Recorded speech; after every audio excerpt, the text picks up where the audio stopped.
Listen closely, my friends. Your mind is running a program right now. A specific set of patterns, habits of thinking, ways of interpreting what happens to you, automatic responses to the world that were installed long before you had any say in the matter. Installed by experiences you did not choose, by people whose limitations became your assumptions, by failures that taught you things about yourself that were never actually true, by a world that told you, without asking, what kind of person you were and what kind of life was available to you. And here is what most people never realize. They are still running that program every day. In every decision, every relationship, every time they step towards something that matters, and pull back every time they react when they intended to respond. Every time the day takes them somewhere they did not intend to go. That is not who you are. That is the program running.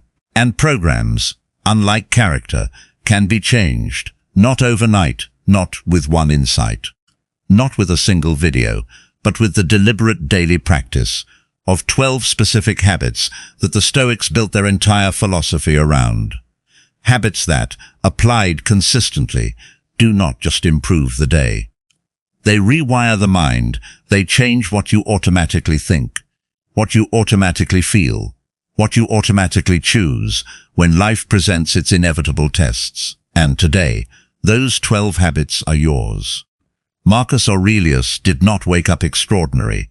He woke up and built extraordinary every single morning through the specific daily habits that kept his mind clear when the empire demanded everything else. He was not born with the patience he showed. He built it. Not born with the equanimity he demonstrated. He practiced it. Not born immune to anger or fear or doubt. He trained through all of it, daily. Returning to the habits, even on the days they felt like nothing was working, especially on those days. Because the habit practiced on the hard day is worth more than the habit practiced on the easy one. That is what we are building. Starting now, habit 1, begin every morning with intention, before the world begins with you. The morning is the most important moment of the day, not because of what you do in it, because of who you decide to be in it.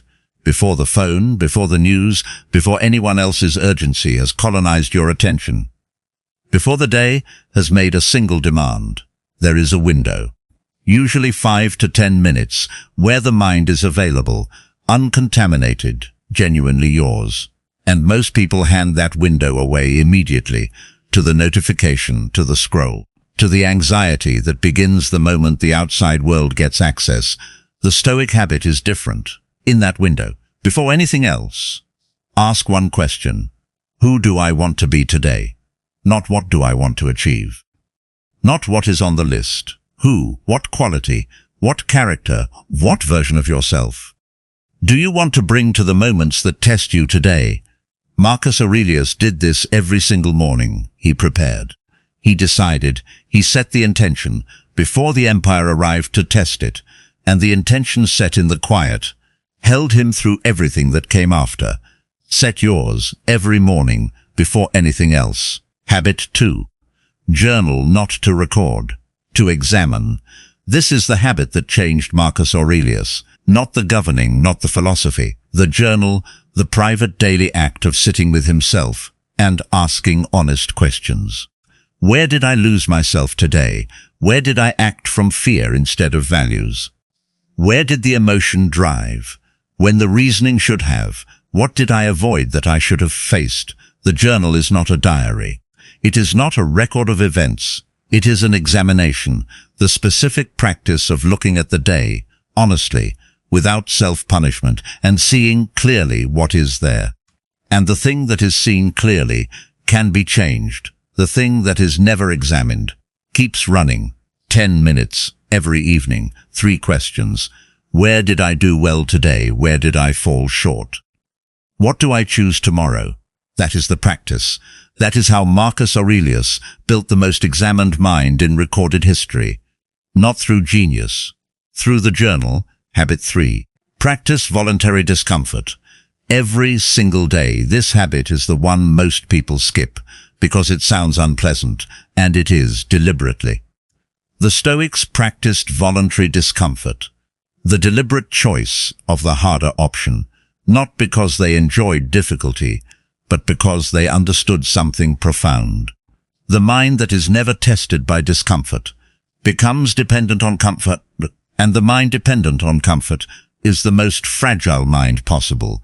It is rattled by anything that disrupts the ease, controlled by anything that threatens the convenience, unable to function when the circumstances inevitably stop cooperating.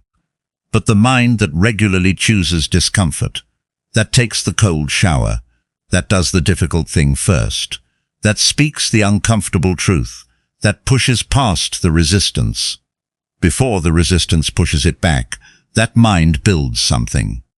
The specific resilience that makes difficulty navigable, rather than devastating. Seneca practiced this deliberately. He would periodically eat plain food, wear simple clothing, experience deliberately reduced circumstances, not because he had to remind himself that he was not dependent on the comfort, that he could function, and function well without the ease. Choose one uncomfortable thing every day, small enough to be consistent, hard enough to be real, and do it before your reasons not to have time to arrive. Habit 4. Consume deliberately. Guard what enters your mind. Your mind becomes what it consistently consumes, not eventually, immediately. Every piece of content you absorb, every conversation you join, every news cycle you allow in is shaping the mind in real time, whether you are aware of it or not. And most people consume completely passively. Whatever the algorithm serves gets absorbed. Whatever the notification brings gets processed. Whatever conversation presents itself gets joined. Without any deliberate selection, without any question of, is this building the mind I am trying to build?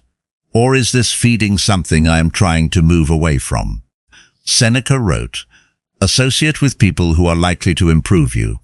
That instruction extends to everything you associate with: content, information, entertainment. Every morning, before you consume anything, ask one question: is this likely to build me or drain me? And then choose deliberately, not perfectly, but consciously. Because the mind that chooses what it consumes is building something fundamentally different from the mind that simply absorbs what arrives. Habit 5. Do the most important thing first. Every day, without exception, the day has a specific shape. In the morning, before the demands have accumulated, before the decisions have depleted the cognitive resources, before the emotional bandwidth has been spent on everything else, the mind is at its best. And most people spend that best on email, on social media, on the comfortable warm-up task that feels like working, but is actually delaying the thing that matters. And the thing that matters gets pushed to the afternoon, when the mind is depleted, when the energy is lower, when the resistance is higher. And the important work, produced from the depleted state, is less than it deserved. Seneca wrote, while we delay, life passes the important thing first every day. Before the day takes the energy that belongs to it, 1 hour given entirely to the work that matters most.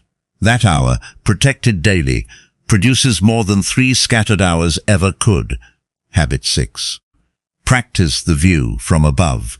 This is the Stoic technique for immediate perspective, and it is one of the most practically powerful tools available. When something happens, when the emotion is strong, when the situation feels enormous, do this, zoom out, in your mind. See yourself from above, from a distance. See the room you are in, the building, the city, the country, the planet.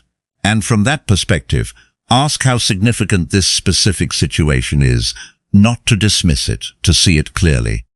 Marcus Aurelius wrote, how many Alexanders and Caesars have there been? How many of the things that feel enormous right now will matter in a week, in a year, in a decade? Almost none. And the view from above, even practiced briefly, even imperfectly, reduces the emotional charge of almost any situation.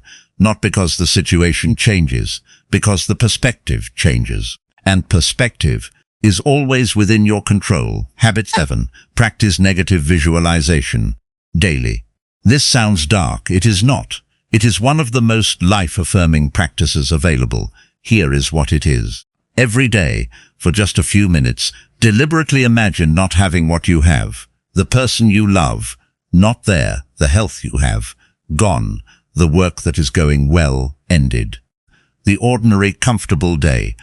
Simply not happening, not to create fear, not to be morbid, to create genuine gratitude, because the mind habituates. It takes what is present and stops seeing it, stops receiving it as the gift it is.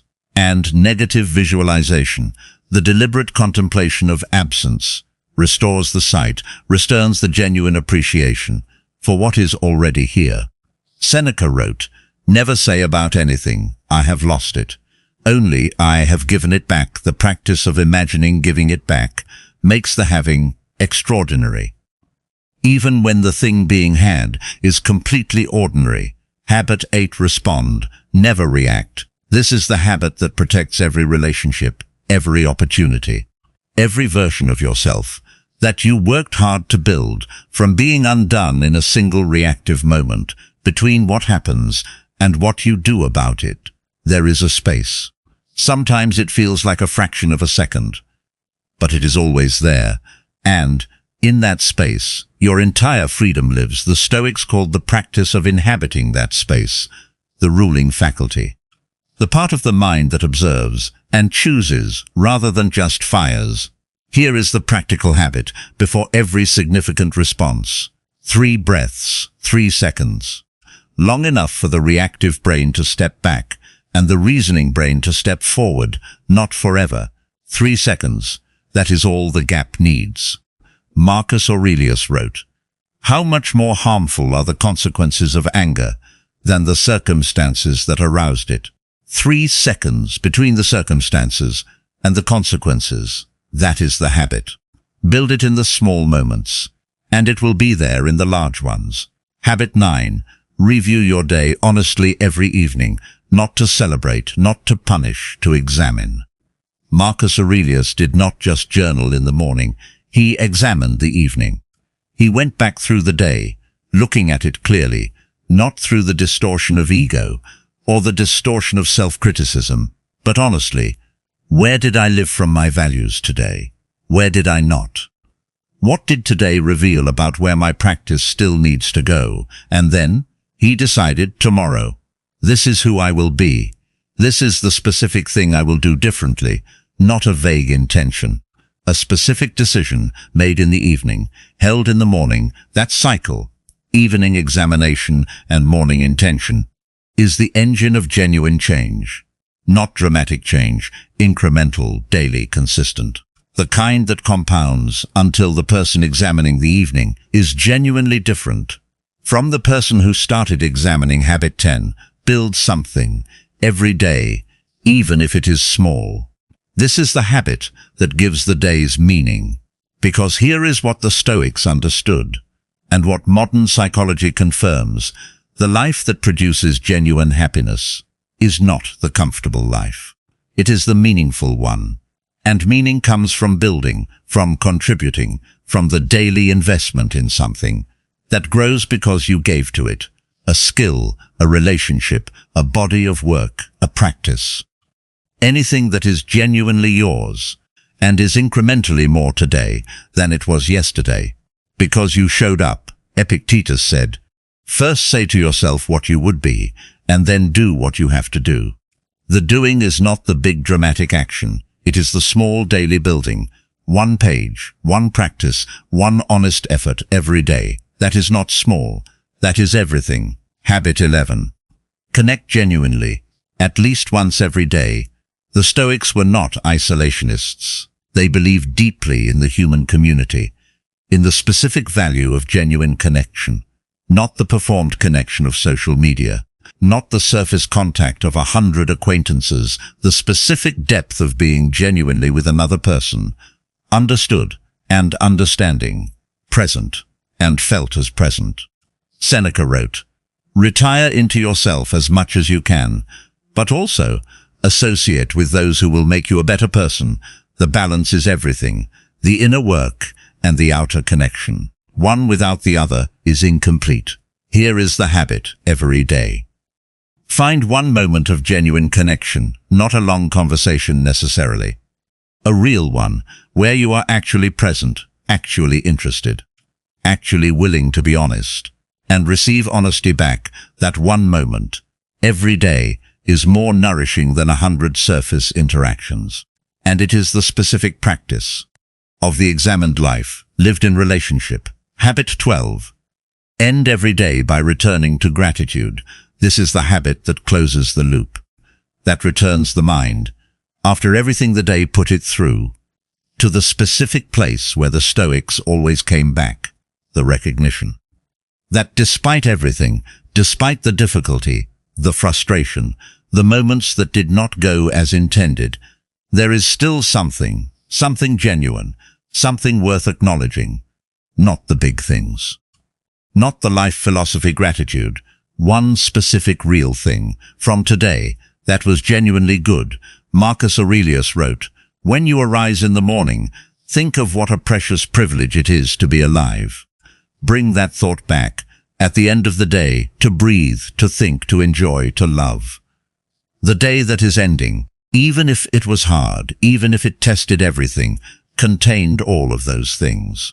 And the mind that ends with that recognition wakes up differently, softer, more available, more ready, for the morning intention that begins the whole cycle again.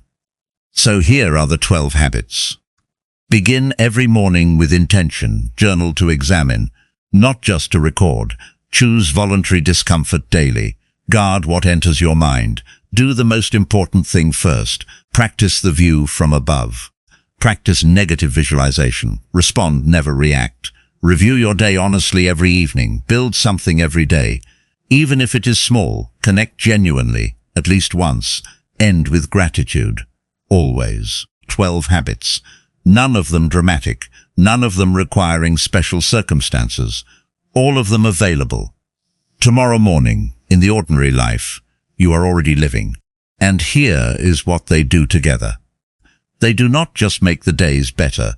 They rewire the mind. They change what is automatic, what fires without thinking, what chooses without deliberating. They build the specific default settings of a mind that has been trained, gradually, consistently, over many ordinary mornings and evenings, to see more clearly, choose more wisely, feel more deeply, and remain more steadily itself through everything life presents. That is not just self-improvement, that is the examined life, the one Socrates said was the only life worth living, the one Marcus Aurelius returned to every morning for the entirety of his reign, the one that is available to you, starting tomorrow. Marcus Aurelius wrote, "You have power over your mind, not outside events. Realize this, and you will find strength. The strength is in the habits, in the daily returning, in the small consistent choices that accumulate into something larger than any single day could ever show. Build the habits every day, even imperfectly, especially imperfectly, because the habit practiced imperfectly is infinitely more valuable than the perfect habit never started. Start tomorrow with just one. If this gave you something real today, share it with one person who is ready to change the program that has been running long enough. Skuspi for new Stoic wisdom every single week.